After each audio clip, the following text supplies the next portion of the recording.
por política con los oyentes, pero mantenemos las fiestas en paz, no te preocupes.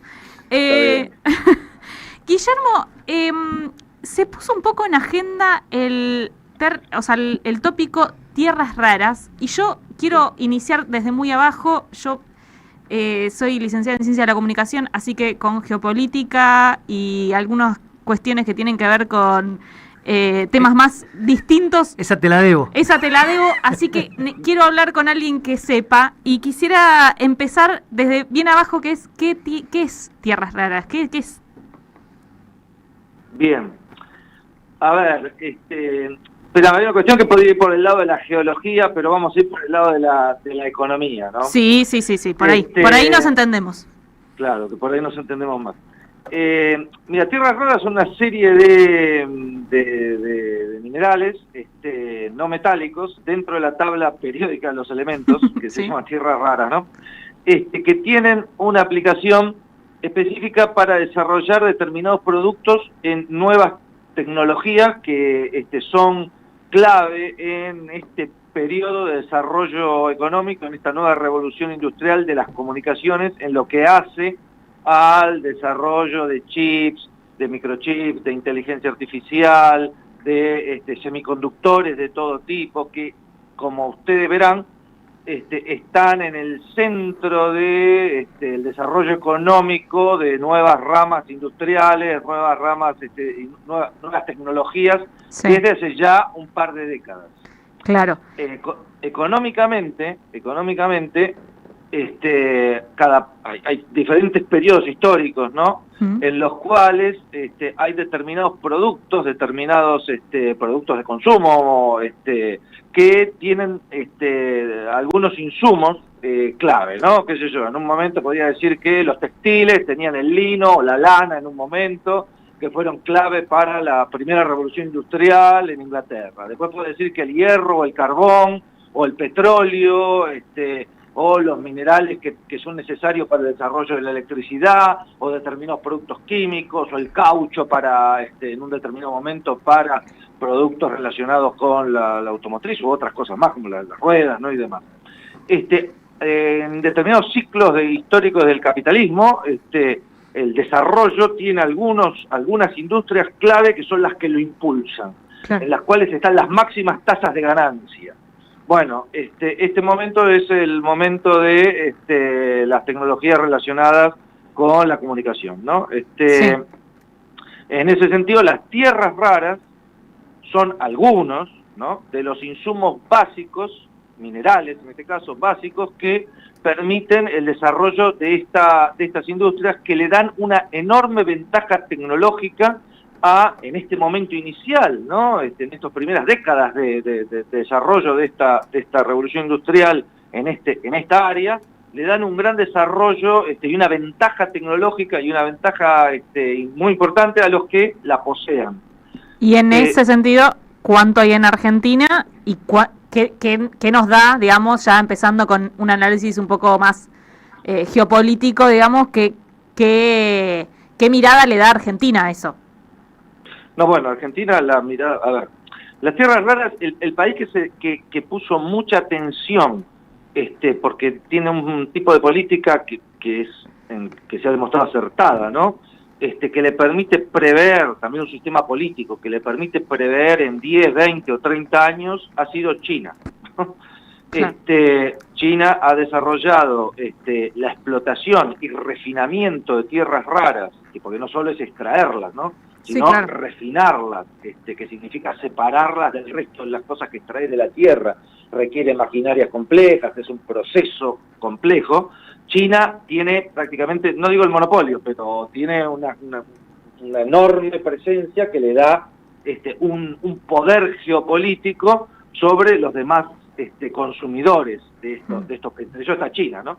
Ese producto se articula con otros niveles, ¿no?, que están en Taiwán, que también tiene casi el control de la segunda etapa, que es la fundición de semiconductores, ¿no?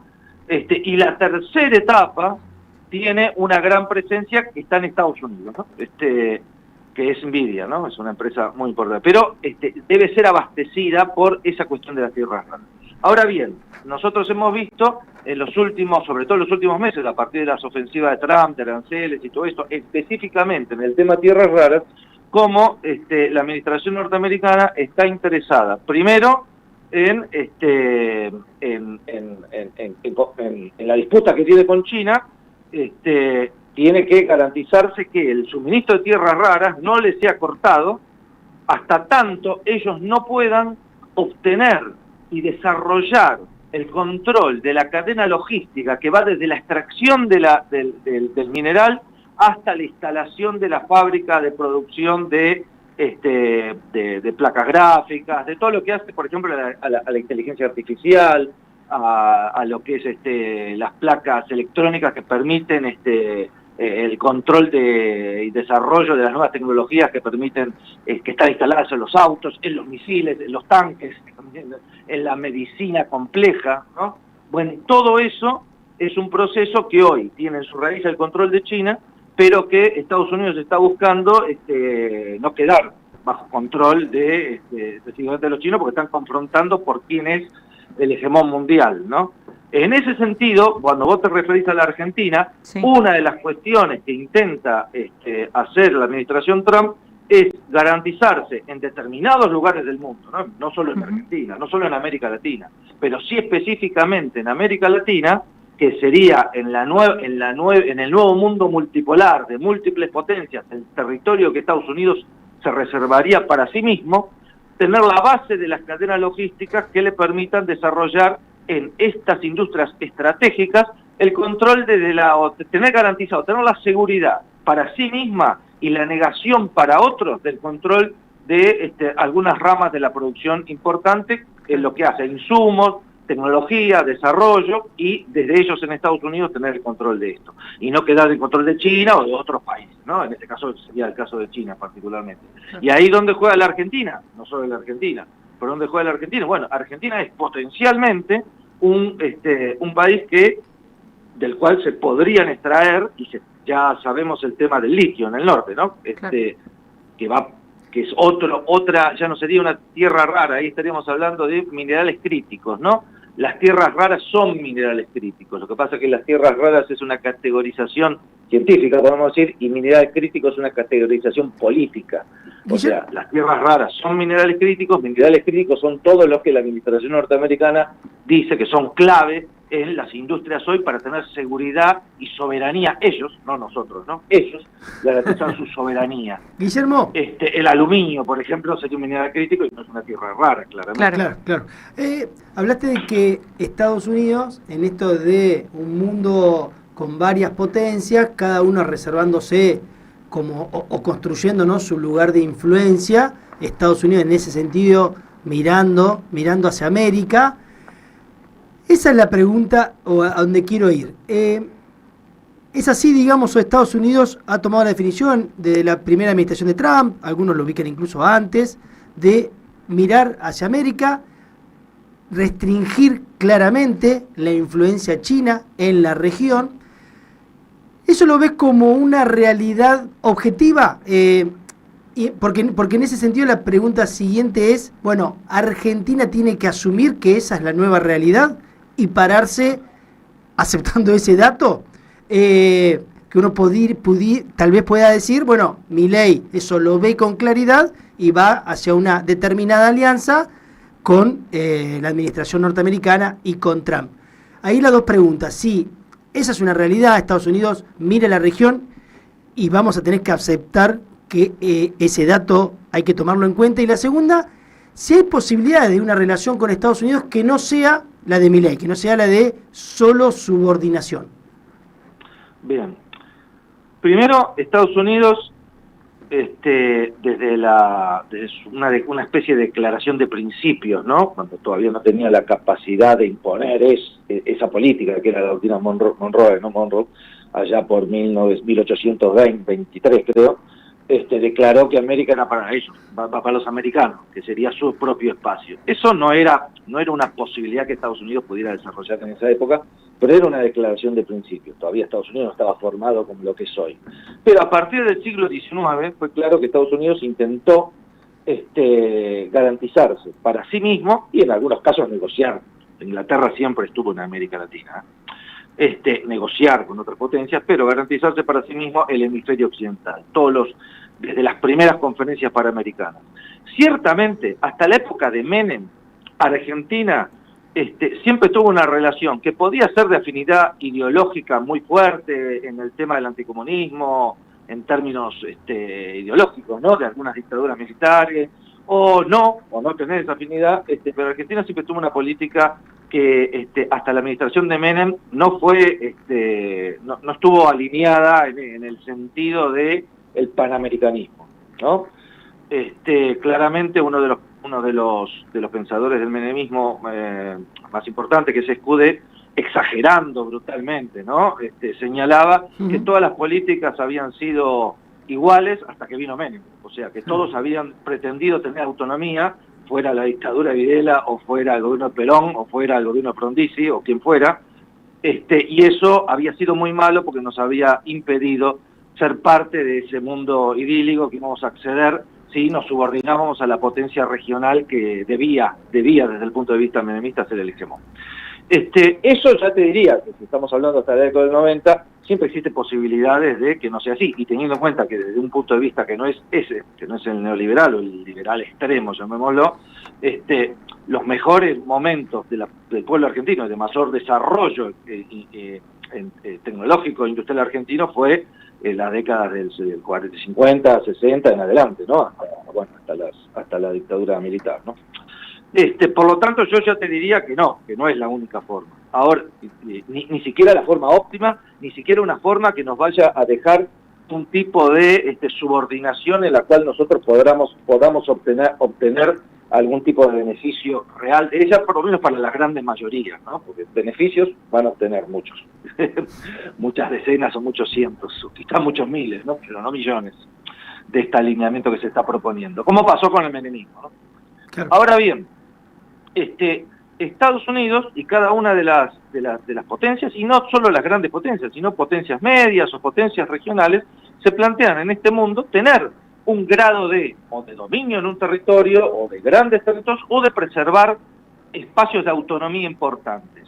La preservación de espacios de autonomía importantes tiene que ver también con la base material y el nivel de alianzas que vos te das.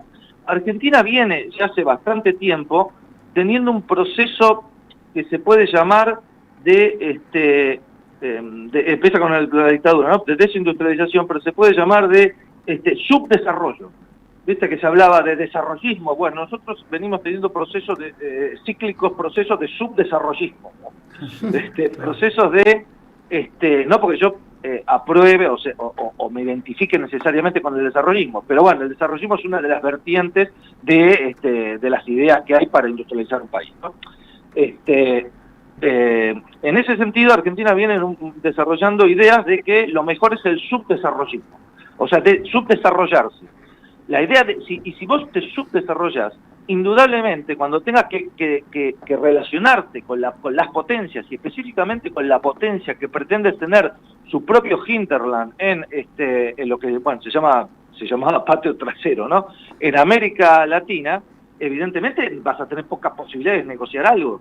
Claro. Ahora bien, aún en esa situación, habiendo un mundo de múltiples potencias, y no solo de múltiples potencias y múltiples países que no son grandes potencias, porque vos podés decir que Brasil tiende a buscar niveles de autonomía, Turquía tiende a buscar niveles de autonomía, inclusive la monarquía del Golfo tiende a buscar niveles, India, o sea, vos podés tener relaciones, tenés un mundo en el cual tenés decenas de países con los cuales te podés relacionar más allá de las posibilidades que te impone un mundo unipolar, inclusive un mundo bipolar. Tenés muchas más posibilidades de relación de países que se van a relacionar con vos, con los cuales vos podés garantizarte para tu propio desarrollo y tus propias necesidades las cadenas logísticas, las cadenas de relación para obtener los recursos que te permitan avanzar y lograr un mejor nivel de vida y un mejor nivel de independencia, no solo con una potencia que controla todas las variables, sino con diferentes países. Y de a partir de ahí ir construyendo una base, nuevamente, que era la que teníamos y hemos ido perdiendo, digamos, con la cual logres posicionarte entre países de desarrollo medio o potencias medias, como evidentemente Argentina hace 20, 30, 40 o 50 años se proyectaba, ¿no? Y no es que lo digo yo porque soy un nacionalista fanático ni nada. Vos leías a Eric Hobsbawm, te decía, bueno, Argentina va a ser uno de los países, junto con otros, que va a dar que hablar en el futuro, ¿viste? O sea, vos tenés que conseguir eso. Segundo, Argentina en la esfera geopolítica norteamericana, desde el mismo pensamiento geopolítico norteamericano, de las teorías geopolíticas más modernas, de la posguerra norteamericana, los países como Argentina y Brasil eran, desde la perspectiva norteamericana, los que realmente podían obtener su autonomía estratégica y sobre los cuales Estados Unidos tenía que tener cuidado, porque Estados Unidos tenía su territorio propio, todos los países del Caribe, esos de ellos, y ahí ellos no admiten que nadie le discuta nada, en donde van a tener las mayores confrontaciones. Después tener los países andinos, y después tener los países de la fachada atlántica, que para ellos siempre fueron países que, bueno, ellos podían llegar a negociar algo. ¿Por qué? Porque eran países que, además, si se articulaban entre ellos, podían tener niveles de autonomía importantes. Y ahí es donde se daba la pelea geopolítica. Vos tenés que tener la voluntad política de hacer tu propio proceso nacional. Si no la tenés, no, Estados Unidos va a decir gracias. Si vos te regalás, yo te acepto. Claro. Y te hago otra pregunta que tiene que ver con esto, porque hay una lectura que tiene diferentes personajes, dirigentes, economistas, periodistas, incluso analistas, que la levantan, que es esta idea de, bueno, América para los americanos puede significar para nosotros una oportunidad. ¿En qué sentido? En que nosotros tenemos una potencia europea en Malvinas, y América para los americanos puede significar que darle mayor lugar a Estados Unidos, pero sacarnos a Inglaterra. ¿Qué ves de esa lectura? Mira, es una lectura históricamente, digamos, cualquiera que lea históricamente esa idea, era la idea de Galtieri, básicamente, ¿no? Más allá de discutir el problema militar estrictamente de la guerra, la idea que tenía Galtieri, o sea, la idea que tenía el núcleo dirigente de la dictadura en su visión geopolítica del mundo, era que en última instancia Estados Unidos nos iba a apoyar a nosotros porque éramos americanos y porque estábamos alineados con ellos. Y más allá que Inglaterra estuviera alineado con ellos, iba a atender a la negociación. Eso no es, o sea, primero hay que tener en cuenta una cosa, Estados Unidos no tiene como eje central la protección del dominio británico en el Atlántico Sur. Ahora bien, Estados Unidos sí tiene como eje central que Inglaterra y lo que se llama la anglósfera, o sea, Inglaterra, Canadá, Australia, Nueva Zelanda, sean sus aliados centrales. O sea, en el mundo del siglo XX y del siglo XXI y el mundo de hoy, Inglaterra y sus anteriores dominios, ¿no? Lo que es la anglósfera, son el aliado inicial más importante de los Estados Unidos en todas sus políticas. En todas sus políticas, bueno, probablemente son países distintos, ¿no? Tienen sus discusiones, pero cuando Estados Unidos se plantea una esfera de militares, de relaciones geopolíticas, de contención para China, primero tiene a Australia, a Inglaterra y a Canadá. Cuando se plantea una cuestión respecto a Ucrania, el país en el cual más, en primer momento, en los momentos más guerreristas de la guerra, el país que más impulsó el conflicto fue Inglaterra, digamos, ¿no? ¿Qué quiero decir con esto? Que nosotros, frente a Estados Unidos, somos parte de la idea de panamericanismo, que es la que expresa esa idea que algunos plantean de América para los americanos, que nos incluiría a nosotros los americanos. Ellos son los americanos, no nosotros, ellos son los americanos. Ellos son americanos, se consideran ellos americanos, los americanos. Nosotros somos otros que estamos acá. Y nosotros, en ese sentido, el resto de los países latinoamericanos, en el esquema panamericano, somos como territorios en diferente nivel de acuerdo a los espacios geopolíticos del continente, como territorios que se deben articular en su estrategia, y no ellos en una estrategia común. Esa fue la diferencia. A mí me sorprende porque la oligarquía argentina, es cierto que la oligarquía argentina era pro-británica, ¿no? O pro-europea, llamémosla más en general, ¿no? Y eso le daba un grado de autonomía frente al panamericanismo norteamericano, ¿no? Eso hay que tenerlo en cuenta, ¿no? Pero desde la oligarquía argentina, en fines del siglo XIX, cuando se hizo uno de los primeros congresos panamericanos, uno lee los planteos de los enviados argentinos y lee las crónicas de Martín, ¿no? Que era el cubano, ¿no? Que era el corresponsal de la Nación, y era justamente la Argentina la que encabezaba la oposición a la integración de todos los países latinoamericanos en la esfera de influencia de los Estados Unidos. Y cada una de esas iniciativas, cada vez que Estados Unidos planteó las iniciativas de incorporación a su esfera, fue Argentina uno de los principales países que se opuso, inclusive en lo que fueron las cuestiones de integración militar. Cuando en la década del 60 se proponía, Argentina se proponía un ejército común subordinado al norteamericano, inclusive los militares argentinos, era la época de la NUS y demás, decían no, somos todos anticomunistas, pero cada uno tiene su autonomía. Cuando fue el ALCA, hablemos lo más reciente, inclusive ya en la era post-neoliberal, digamos, ¿no? Que ya el neoliberalismo está instalado, Argentina junto con Brasil, ¿no? Evidentemente, que es un país cada vez más importante, ¿no? Fue uno de los países clave en que esa postura se rechazara. Muchos pueden considerar que eso es equivocado. Algunos pueden pensar que si nosotros le cedemos a Estados Unidos todo lo que ellos desean, los Estados Unidos nos van a pagar devolviéndonos las Malvinas. Eso no va a pasar. Eso es una hipótesis que no tiene relación con los intereses. Estados Unidos puede llegar a decir, bueno, negocien, ¿no? Como lo dijeron cuando fue la Guerra de Malvinas. La Guerra de Malvinas, más allá que ellos apoyaban a Inglaterra, inicialmente decían negocien. Cuando Inglaterra dijo, nosotros no negociamos, Estados Unidos fue y le dijo a la Argentina, nos dijo a nosotros, miren, los ingleses no quieren negociar, así que ustedes se tienen que rendir. Y eso va a ser lo que va a pasar de nuevo. Inglaterra, salvo que que nosotros tengamos el potencial económico, la potencia nacional, ¿no? En términos generales, social, económica, cultural, lo suficiente regional, lo suficientemente grande como para hacer una amenaza, no solo en términos geopolíticos integrales, que impliquen este país hay que sentarse a negociar con este país, porque este país es un país que tiene potencia propia.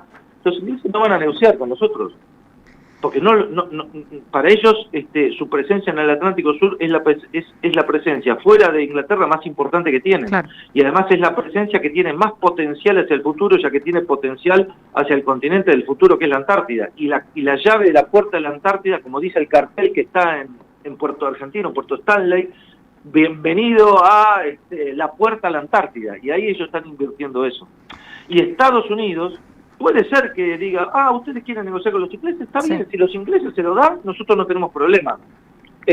Ustedes nos dan, y si ustedes nos regalan una base en la Antártida, nos prometen una base en Tierra del Fuego, y nos regalan el litio, genial. Pero si los ingleses no quieren, nosotros vamos a ir y vamos a hacer lo mismo que hicimos siempre, que decir, bueno, muchachos, los ingleses no quieren. Claro. Esa es la realidad, digamos. Es la realidad histórica, además. Guillermo, el tiempo es tirano tanto en la televisión, pero en la radio también. Se nos está yendo el tiempo, nos quedaremos charlando muchísimo más porque es muy interesante este debate y todo lo que podés aportar. Pero te agradecemos mucho tu paso por Más o Menos Bien y te mandamos un abrazo enorme. Bueno, un abrazo a ustedes, espero que haya sido útil la charla. Sí, muchas gracias. Abrazo enorme. Escuchamos a Guillermo Cabiasca, él es doctor en Historia, investigador, docente, escritor y especialista en geopolítica, claramente la tiene bastante atada. Ese temita que ustedes están escuchando es porque esta gente que los pelea se Todo concluye al fin, nada puede escapar. Sí. Tenemos ganadora del sorteo, Liliana Gerbaudo. es la ganadora del sorteo, Liliana. ¡Bravo! Aplausos. Bravo. De pie para todo. Liliana, a partir del lunes a la mañana puedes venir a retirar el libro. Que se quede tranquilo, no nos va a tener que ver. No la vamos a pelear cuando no venga nos a buscar vamos, no pelean a nadie cuando vienen a buscar el libro, no nos ven a nosotros, no se preocupen. Ana, muchas gracias por haber venido. Nos vemos prontito. Un placer. Y ya saben, cada vez que la escuchan a Ana, saben que hay sorteíto, porque Ana es la generosa. Se viene el regalito. Se viene el regalito. De la calle nos vemos prontito. Nos vemos la semana que viene, bueno, venís. ¿Qué? Sí. Ah, sí, bueno, entonces nos vemos la semana que viene. Y bueno. ¿Qué es esto de estar diciéndose las cosas? Estos varones ya me empiezan a decir que Pacto vos... de machirulo. Pacto de machirulo, porque como Tirado yo no voy a cualquiera. venir porque es el Encuentro Nacional de Mujeres, ya me empiezan a agitar con que no venís, Pero con para, que vos faltás. ¿es la semana que viene? No es la semana que viene, Ah. si no estaría yo ¿Dónde feliz de es? otra ¿En manera. qué ciudad? En toca? Corrientes. Nos toca Corrientes. en Corrientes nomás. Lunes, nos vemos la semana que viene. Nos vemos la semana que viene. La pasé muy bien, Yo también la pasé bien. Nuestros oyentes se enojaron un poquito, pero yo la pasé muy bien. Escuchen el siguiente de Rosalía. Ya saben. Es una orden. Es una orden, no es una opinión, es una orden. Gracias a Santiago Martínez, que estuvo operando el streaming, que nos hizo bonitos. Gracias a Cristina Galeano, que nos estuvo operando la radio. Gracias a nuestro productor estrella, coordinador de aire y todas esas cosas que hace Agustín Mina. Quédense ahí con Atilio Oro en Diálogo Internacional. Nos vemos la semana que viene, les queremos.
Somos radio, pero somos más que radio. Entra a am530somosradio.com y encontrá